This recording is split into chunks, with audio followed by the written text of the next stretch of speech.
Terpantas, terkini dan sahih. Bila-bila masa, di mana jua. Berita di jari. Subscribe YouTube Buletin TV3. Buletin 1.30 12 Februari bersama saya Azwaliza Azman. Tajuk utama tengah hari ini. Cubaan seludup wang RM1.5 juta gagal, 3 suspek direman. Usaha murni Malaysia tubuh Yayasan Anti Rasuah dipuji PBB.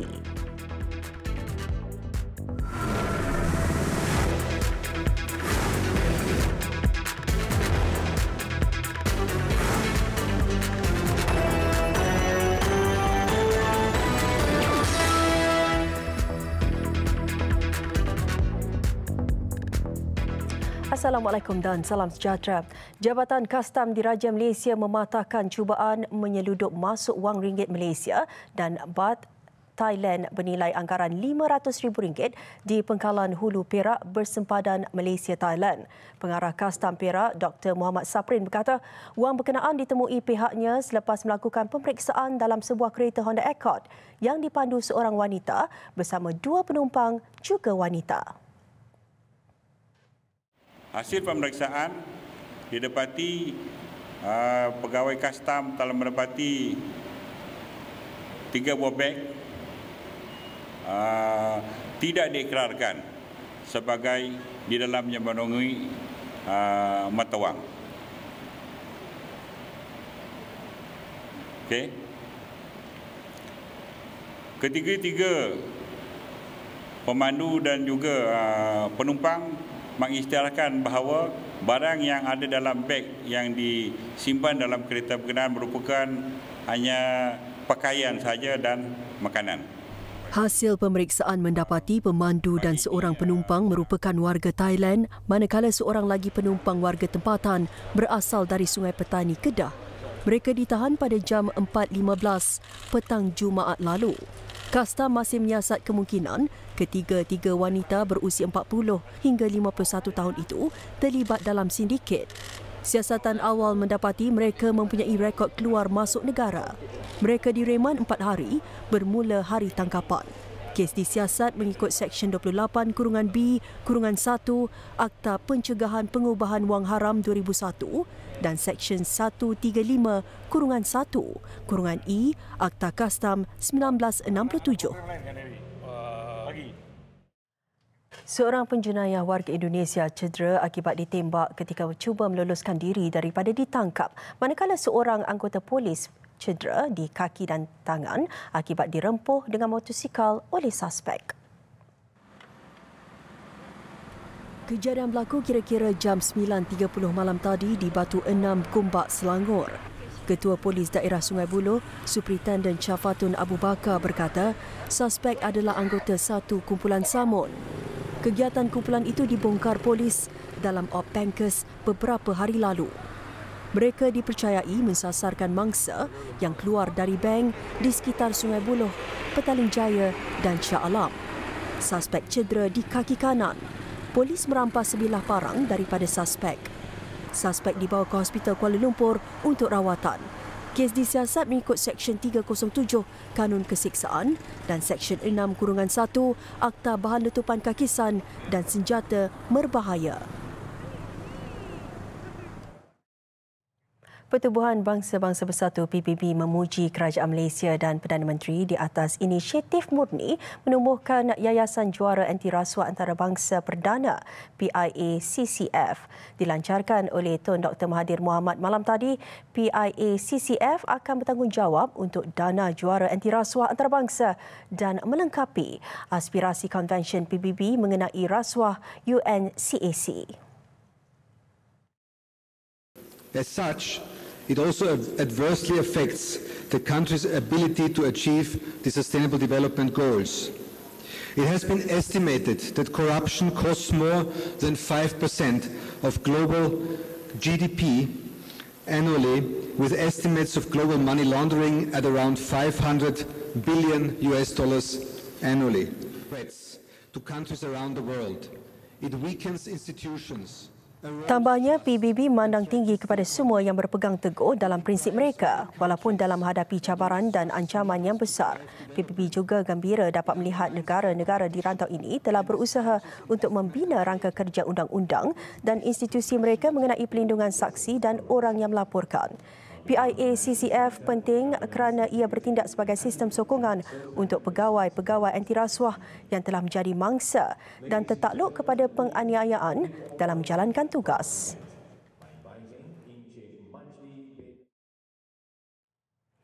Jawatan Kuasa Khas mengkaji hukuman gantian terhadap hukuman mati mandatori telah dibentangkan hasil kajian yang mengandungi beberapa cadangan kepada kerajaan.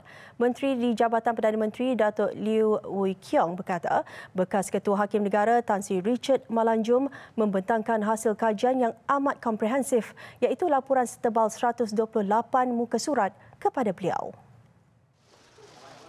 Jelas Datuk Liew pihaknya sedang mengkaji kandungan laporan rasmi itu serta cadangan yang dikemukakan. Tambahnya, dalam beberapa minggu ini, hasil kajian jawatan kuasa khas itu akan dibentangkan kepada jemaah menteri untuk pertimbangan.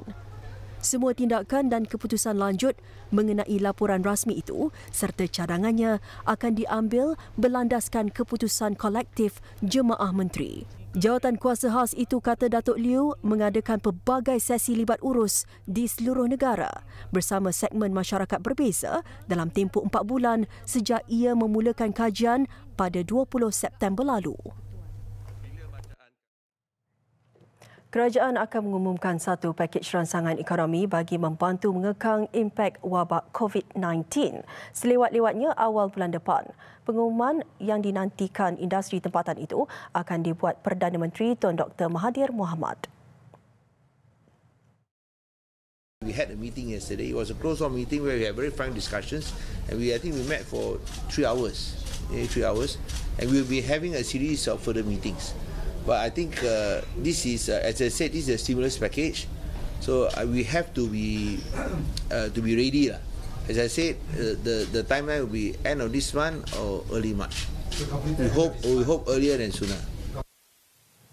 Menjawab soalan, katanya saiz pakej tersebut masih diperincikan. Untuk rekod, Malaysia pernah mengumumkan satu pakej rangsangan ekonomi bersaiz 8.1 bilion semasa wabak SARS pada 2003. Selain suntikan dana kerajaan ketika itu, turut melancarkan beberapa insentif termasuk pelepasan cukai perkhidmatan dan rebate bil elektrik kepada industri yang berkaitan. Lain pula ceritanya di Pusat Peranginan Tanah Tinggi Genting Highlands. Tinjauan mendapati pihak hotel antara yang banyak menanggung kerugian apabila tidak menerima pengunjung. Malah ada juga yang membatalkan tempahan di saat akhir kerana bimbang akan keselamatan mereka. Dari segi saya punya customer walk-in, so sangat-sangat kurang dalam masa 2-3 minggu ni lah, start daripada virus yang dah terukkan keadaan ni, macam tu. So kalau macam saya punya dari segi booking online pun semakin kurang dan dah tak macam biasa dah sekarang. Lagi-lagi kalau time weekend, Jumaat, Sabtu tu memang drop sangat booking tu.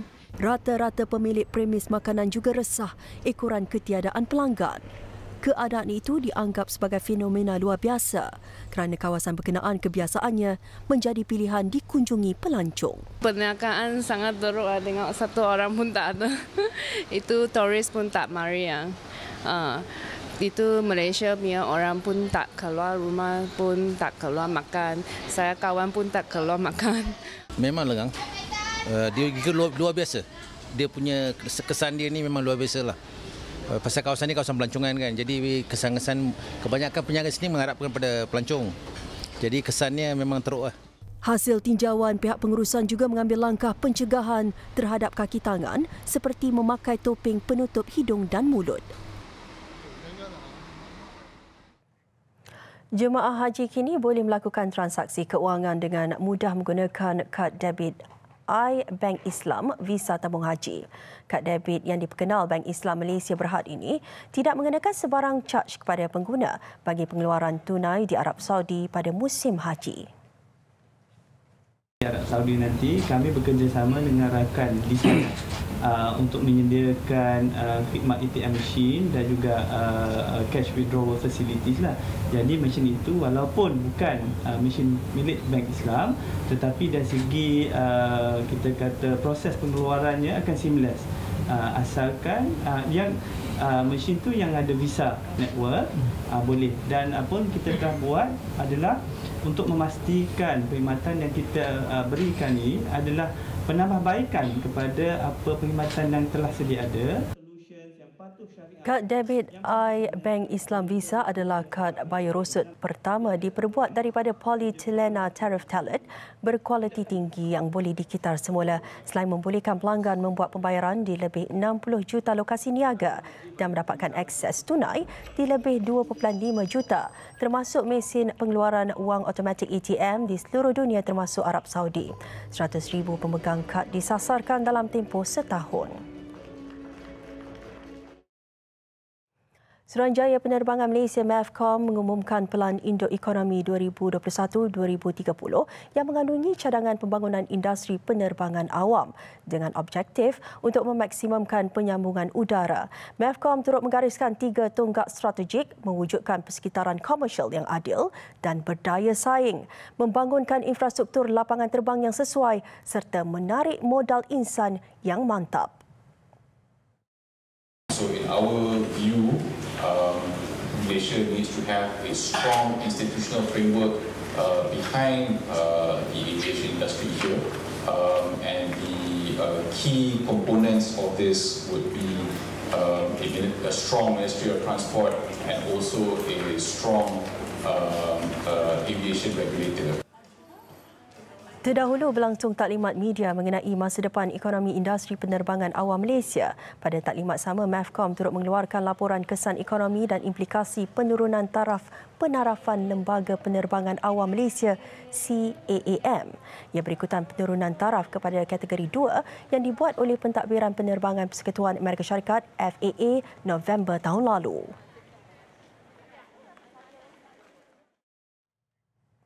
I Can See Your Voice Malaysia musim lalu berjaya menarik lebih 60 juta tontonan di televisyen dan platform digital.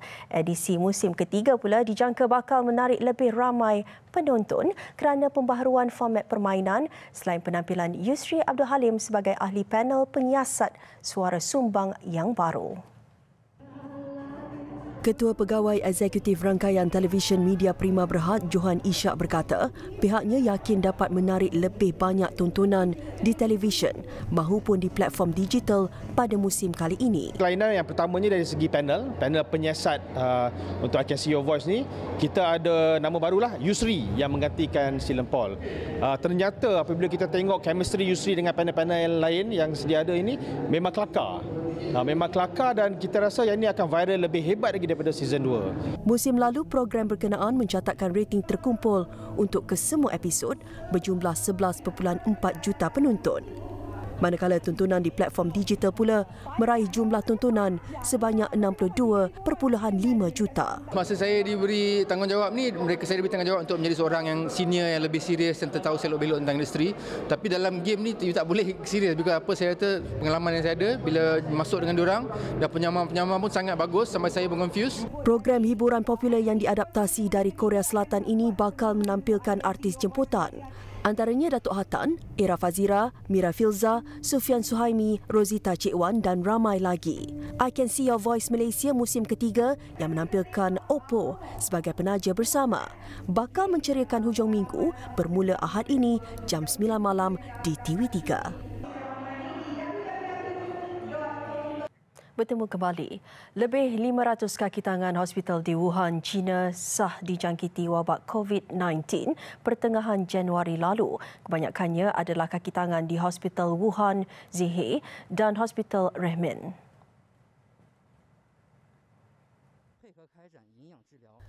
Memetik laporan South China Morning Post, keadaan itu menyebabkan banyak hospital kekurangan pekerja. Secara tidak langsung, jangkitan dalam kalangan kaki tangan hospital itu merupakan penanda penting mudahnya virus itu disebarkan kerana tiada perlindungan sepenuhnya dan boleh menyebabkan risiko kepada hospital. Justru kaki tangan hospital merayu sumbangan barangan keperluan perubatan, terutamanya sud bahan berbahaya hazmat. Kematian Dr. Lee Wen Liang akibat jangkitan virus COVID-19 turut menimbulkan kebimbangan mengenai tahap kesihatan masing-masing. Ketika ini, kerajaan berusaha meningkatkan moral barisan hadapan kaki tangan perubatan.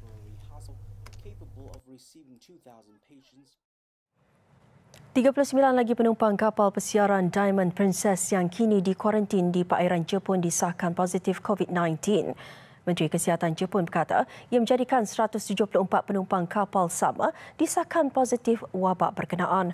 Setakat ini 4 orang yang telah dimasukkan ke hospital dalam keadaan serius sama ada menggunakan alat bantuan pernafasan atau di dalam unit rawatan rapi ICU.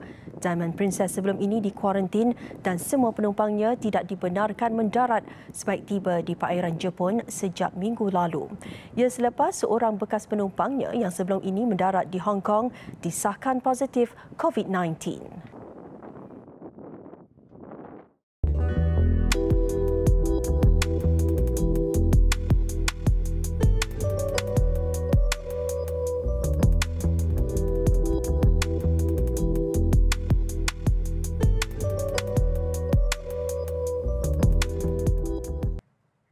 Laporan sukan badminton kejuaraan berpasukan Asia 2020 di Manila. Skuad lelaki negara mudah memenangi aksi pembukaan kumpulan B sebentar tadi apabila menewaskan Kazakhstan dengan kemenangan bersih 5-0. Menepati ramalan 3 perseorangan negara nyata tidak berdepan cabaran sukar untuk mencatat kemenangan. Li Zijia yang turun sebagai perseorangan pertama tiada masalah menewaskan Dmitry Panarin.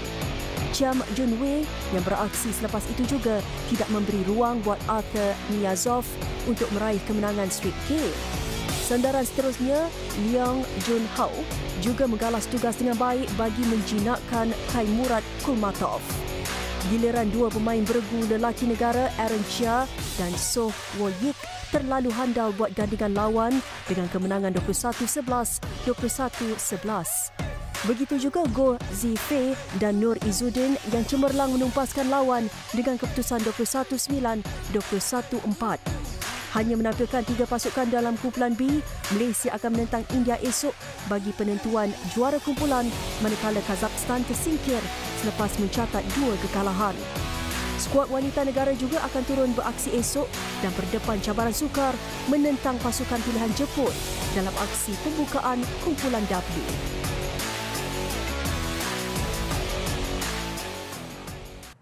Sekian paparan Buletin 1.30.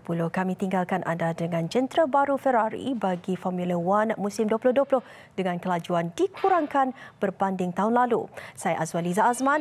Salam hormat dan Assalamualaikum.